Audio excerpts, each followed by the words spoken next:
viernes de censura, un viernes de marcha, ¿no? Y para otros también un viernes de juerga. Pero estamos acá como todos los viernes, Lima Gris, para presentarle todas las noticias, toda la información de lo que viene pasando en el país, principalmente en el Congreso de la República, un día desde muy temprano, muy movido, y también esto sin duda va a tener repercusión en Palacio de Gobierno, porque han censurado al ministro del Interior, Juan José Santibáñez. Como siempre me acompaña Luis Felipe Alpaca. Buenas tardes, Edwin. Un saludo a todos los oyentes de Radio Planicie. Y en efecto, la escena política cada día va cambiando. Hoy es un nuevo episodio de lo que va a acontecer dependiendo ahora, después de estas marchas que en breve ya se inicia. Al mismo tiempo, Palacio de Gobierno ha sentido un remesón por la destitución del ministro Santibáñez de parte del Pleno del Congreso. Así es, el escenario político del día de ayer era otro. Ya olvídense lo que pasó ayer, era otro. Hoy ha cambiado por completo. ¿Por qué? Porque bancadas que apoyaban el gobierno de Dina Boluarte en el Congreso esta mañana se le han volteado, por llamarlo de alguna forma, ¿no? Es decir, que le han soltado la mano y el primer afectado de esto ha sido el exministro porque tiene que oficializar su renuncia mediante una carta y la presidenta se lo tiene que aceptar, ha sido Juan José Santibáñez. Pero esto no solamente queda ahí, porque todo lo que está pasando, sin duda, es a causa de la ola de crimen y la ola de inseguridad que se vive en todo el país, no solamente en Lima, ¿no? Lo que aceleró la salida de Santibáñez fue sin duda el asesinato del cantante de Armonía 10, que hace unos días ocurrió aquí en Lima. Entonces, ahora, el escenario que teníamos la semana pasada ya cambió totalmente. Este escenario es totalmente nuevo, ¿por qué? Porque empiezan nuevas negociaciones y empieza la desesperación en Palacio de Gobierno por continuar en el poder. Dina Boluarte, sus ministros, ¿no? Están dando vueltas, están pensando a quién ponemos ahora en lugar de Santibáñez, pero no solamente es eso. Es decir, los pedidos que recibieron el día de ayer hasta muy altas horas de la noche, parece que no fueron aceptadas por la bancada, porque esa negociación que se estuvo hablando ha quedado de lado, ¿no? Y los hechos lo demuestran con los votos. Santibáñez ha recibido 73 votos para concretar su censura. Pero Luis Felipe, ahora, en estos momentos, para que la gente entienda, ¿no? Todo lo que tenían, digamos, los arreglos, los negociados, las conversaciones entre las bancadas del Congreso y el gobierno de Dina Boluarte, todo eso se tiene que renovar, si es que se llega a renovar. Edwin, tú has mencionado negociaciones, encuentros. Probablemente algunos oyentes necesiten refrescar la mente y saber de que dentro del Congreso, cómo funciona, ¿no? Cómo funciona el tema de interponer vacancias, censuras, interpelaciones a través de diálogos y acuerdos y reuniones en junta de portavoces. Así funciona. Y cuando se presentan emisarios del gobierno, asesores, en este caso el ministro, se practica el cabildeo. Entonces, finalmente, a puerta cerrada hay acuerdos, probablemente la opinión pública desconozca, hay acuerdos ante una posible censura y el acuerdo consiste en peticiones. ¿Qué me das? Solicitudes inmediatas. Claro, ya, nosotros estamos dispuestos a, pero ¿qué hay de por medio? Entonces, algo que quiero comentarte, que es muy importante, que va un poco en contra de la hermenéutica parlamentaria, es que de acuerdo al procedimiento congresal, Edwin, si el ministro ha sido citado en el Pleno para asistir a su moción de censura mediante un debate, una reunión con los parlamentarios, donde tiene que exponer, ¿no? Tiene que exponer sus logros, ¿no? Como una especie de rendición de cuentas. ¿Por qué el ministro se adelantó un día? Es decir, ayer jueves él asistió y el Congreso se lo permitió. Según fuentes, nos informan, tenemos conocimiento de que él se reunió con la mesa directiva, con los miembros de la mesa directiva. En ese sentido, ¿por qué cometió este tipo de conductas si él debió asistir hoy? Para que a través de su discurso y exposición luego se venga el debate. Esto es lo extraño, Edwin. Claro, y curiosamente él tenía hasta el día de ayer, digamos, los puntos o la pelota en su cancha, se podría decir. ¿Por qué? Porque ayudó hasta el día de ayer. Estamos hablando cómo cambian las cosas de un día al otro. Estamos hablando el día de ayer que todo se veía que Juan José Santibáñez no iba a ser censurado, porque no existían los votos. Es más, lo habían victimizado con, con este segundo allanamiento a su casa y a su oficina. A pesar que en menos de 48 horas solamente existía, primero, recordemos, una simple petición de moción de vacancia, de censura, perdón, solamente una, que fue presentada por Susel Paredes. Y luego se unieron 4 mociones, Edwin, en menos de 48 horas. Es decir, de manera vertiginosa creció la expectativa para debatir la moción de censura. Sin embargo, por información de primera mano, también sabíamos de que iba a ser una pantomima, que finalmente en el debate le iban a dar duro, pero finalmente no se iba a concretar esta censura. ¿Qué pasó?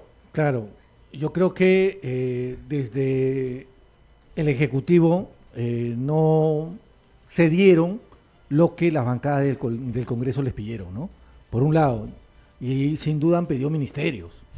Han pedido ministerios y sabemos que el que ha acaparado gran cantidad de ministerios es César Acuña. APP, ¿no? César Acuña, el partido de César Acuña, APP. Y esto, dentro de lo que se están negociando, conversando, tratando de arreglar, no ha llegado a ningún acuerdo. Es por eso que Presidencia ya sabía que la censura se iba a dar. ¿Y por qué lo digo? Porque muy temprano ingresaron a Palacio 3 ministros de confianza de la presidenta Dina Boluarte. Estoy hablando de Arana, estoy hablando del ministro Morgan Quero de Educación y el ministro César Vázquez de Salud, que es hombre, alfil, hombre clave de César Acuña en el gobierno, ¿no? Es el enlace de Acuña en el gobierno. Y esos 3 ministros estuvieron temprano, antes que el Congreso tome la decisión y se realice la votación de la censura. La pregunta es, ¿por qué llegaron temprano? Plan de 9:15 a Palacio de Gobierno. Y luego de esa reunión introspectiva con estos ministros de confianza de la presidenta Edwin, fueron convocados a una reunión los altos mandos militares. Ojo, los comandantes generales de las Fuerzas Armadas y de la Policía Nacional. Bueno, exceptuando al comandante general del Ejército, ¿no? Me refiero que asistieron a una reunión también de último minuto el comandante general de la Marina de Guerra del Perú, el comandante general de la Fuerza Aérea y el jefe de la policía, Víctor Sanabria. ¿Por qué habría sido de eso? Exacto. También? Pero dentro de lo que iba comentando, ¿no? Antes que Luis Felipe mencione esta reunión con los altos mandos de las Fuerzas Armadas, es que dentro de estos 3 ministros que llegaron muy temprano a Palacio de Gobierno, ya se está hablando que uno de ellos, y el nombre o el apellido que suena más, que podría reemplazar al ministro Santibáñez, es el ministro Arana. El ministro Arana. Y él es el ministro de Justicia, ¿no? Y también lo que se ha estado hablando durante la semana es la salida, se está hablando sobre la salida del premier Gustavo Adriancén, ¿no? Y la pregunta es, ¿quién reemplazaría a Gustavo Adriancén? Bueno, el que reemplazaría a Gustavo Adriancén sería Morgan Quero. Es decir, Dina Boluarte está tratando de mantener a su gente de confianza, sí, pero que le sabe todo. Todo. Lo bueno y lo malo. Ojo, Morgan Quero ya estaba en el bolo como probable reemplazo en el premierato desde hace tiempo, Edwin. Claro. Desde el año pasado. Morgan Quero ya estaba en el bolo para ser premier. Ojo, y él ha negado Siempre a nosotros directamente, ¿no? Mediante una comunicación que tuvimos con el ministro Morgan Quero, dijo que él no tenía interés de asumir esa cartera, ¿no?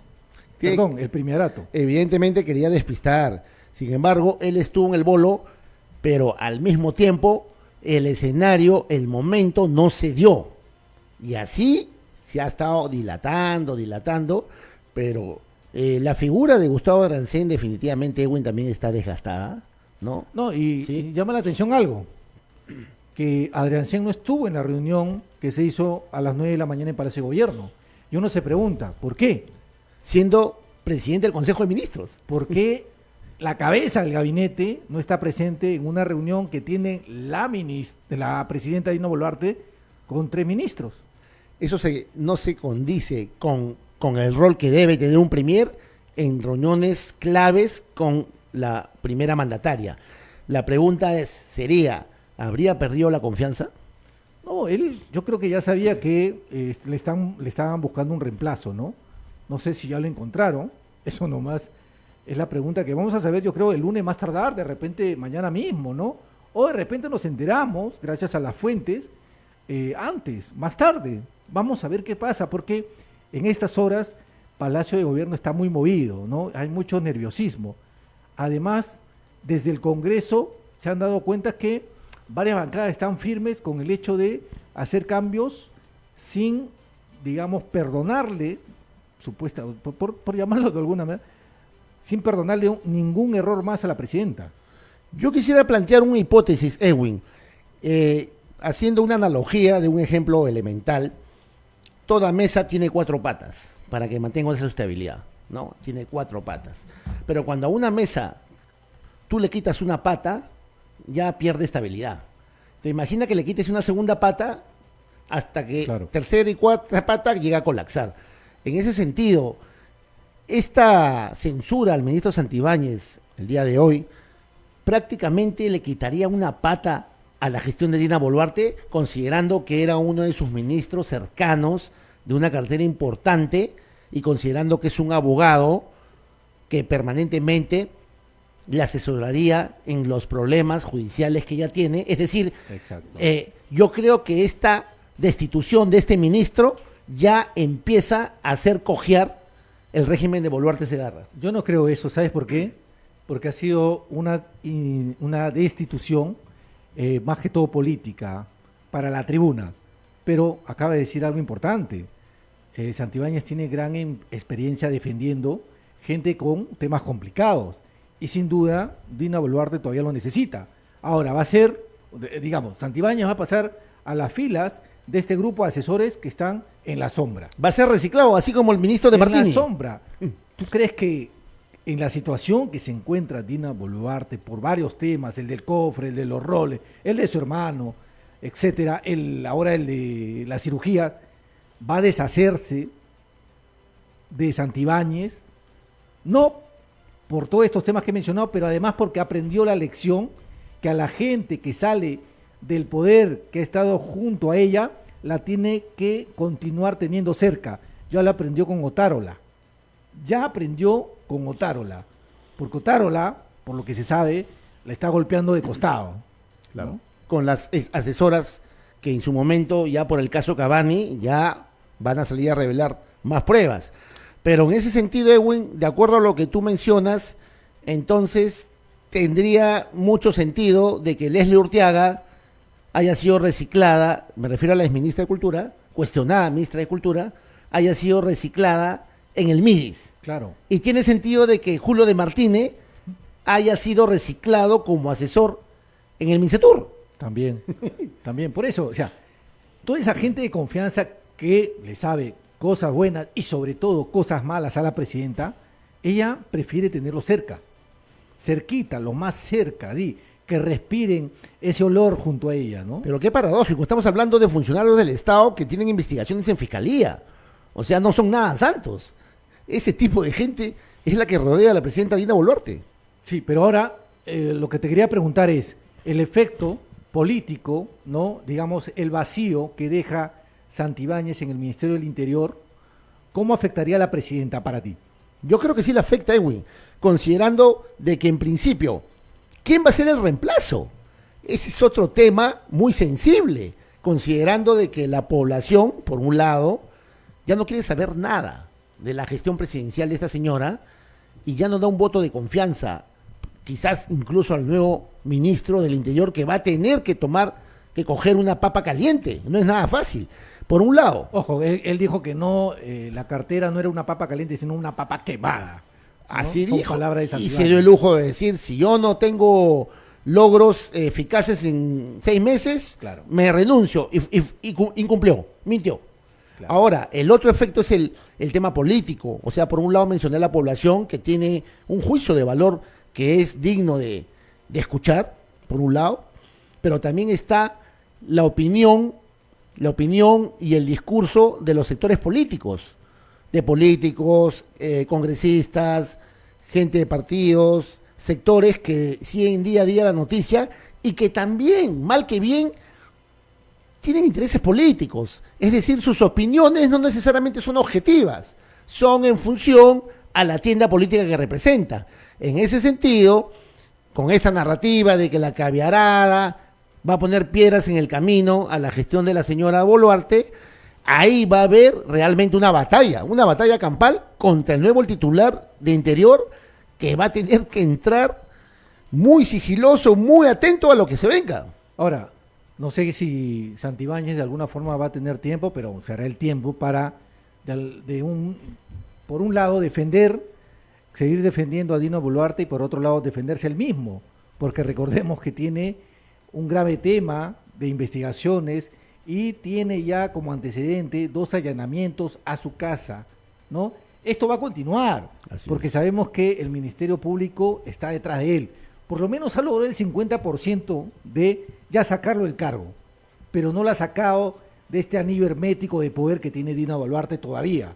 Pero con lo que pase, y para mí el día 26 es clave, como bien sabes, va a llegar al Perú y tiene que declarar en Fiscalía Patricia Muriano Peralta, exsecretaria de Confianza de la presidenta Dina Boluarte. Ese día va a ser clave. Es clave y considerando, bueno, ese tema lo vamos a atacar en el siguiente bloque, ¿no? Específicamente sobre el tema de Dina Boluarte, pero es clave, son claves los próximos días y las próximas semanas, que día a día surge más información nueva y día a día el escenario cambia y vamos a decirlo, en contra de Dina Boluarte. Eso es lo curioso y lo que se veía llegar.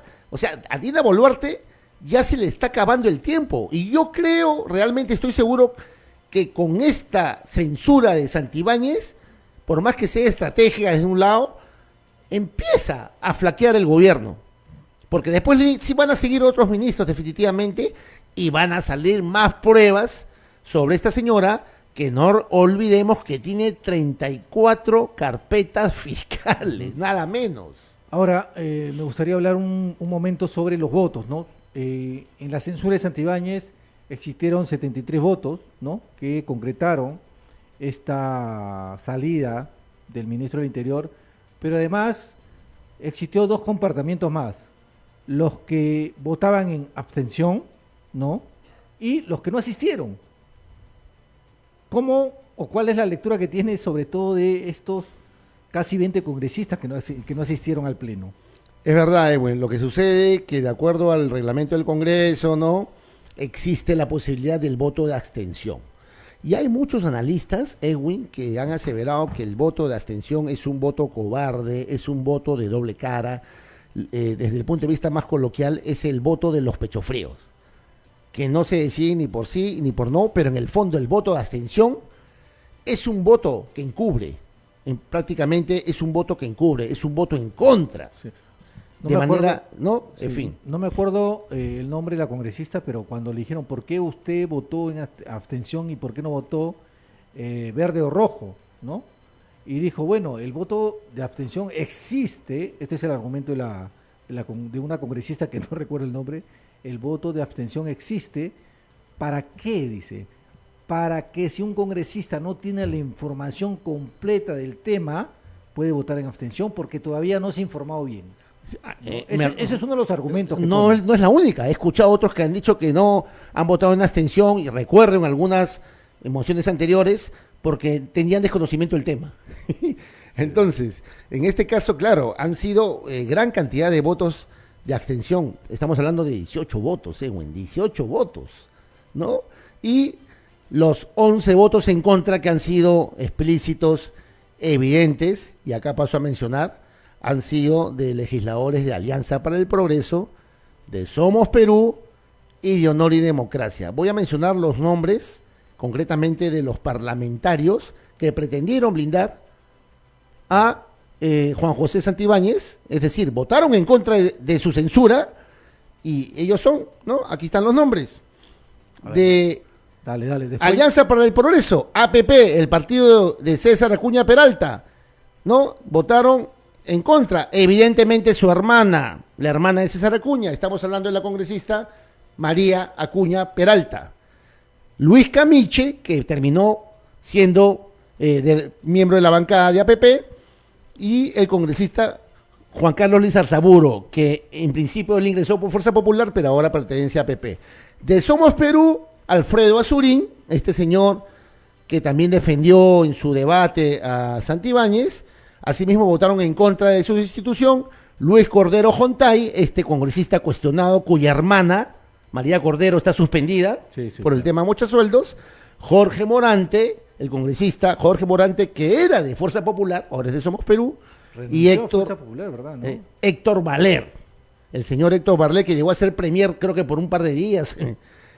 Y de Honor y Democracia, que es esta bancada que formaron los almirantes disidentes de Renovación Popular. Estamos hablando de José Cueto y Jorge Montoya. Ambos almirantes votaron en contra de la moción contra Santibáñez. Y Edwin Martínez, ¿no? El congresista Edwin Martínez, conocido por el tema del caso de la red de prostitución, y Javier Padilla Romero. Estos 11 congresistas no quisieron que Santibáñez fuera censurado. Por el caso de la presunta red de prostitución. La presunta, exacto. La presunta red de prostitución, ¿no? Bueno, y también por otro lado están los congresistas que no asistieron al pleno, o sea, no aparecieron dentro de lo que es el debate y la censura, ¿no? Uno de ellos, acá tengo una lista, con fotito incluida, Ernesto Bustamante, que se le vio el día de ayer bastante activo con los medios, ¿no? Fuerza Popular. De Fuerza Popular. Waldemar Cerrón también se ausentó en este debate y en la votación por la censura. Patricia Chirinos, tiempo que no se sabe nada, creo que anda Está con un perfil bajo, ¿no? Guido Bellido también, yo creo que es por un tema médico, según tengo conocimiento, ya presentarán la documentación, ¿no? Mary Infantes, otra congresista. Kira Alcaraz tampoco asistió al pleno. José Balcázar es otro congresista. María Jauregui, Oscar Sea, Roselia Murús y Carol Paredes. ¿Qué explicación o qué lectura puede tener el hecho de ver a unos congresistas que sabían que era un día importante para decidir la permanencia de un ministro, que es cuestionado por toda la ciudadanía, y no asistir a esta moción? ¿Qué lectura puede tener eso, Edwin? Sí. Bueno, bastante curioso, pero al final creo que se consiguió lo que gran parte de la población estaba pidiendo, ¿no? La salida del ministro Juan José Santibáñez, porque realmente su gestión ha dejado mucho que desear. Esa es una realidad, está en los hechos. Dijo desde hace mucho tiempo que si no se cumplía, ¿no?, con lo que él había planeado y las cosas no le salían bien, él mismo iba a renunciar. Nunca renunció, pero desde el Congreso se logró que lo manden a su casa.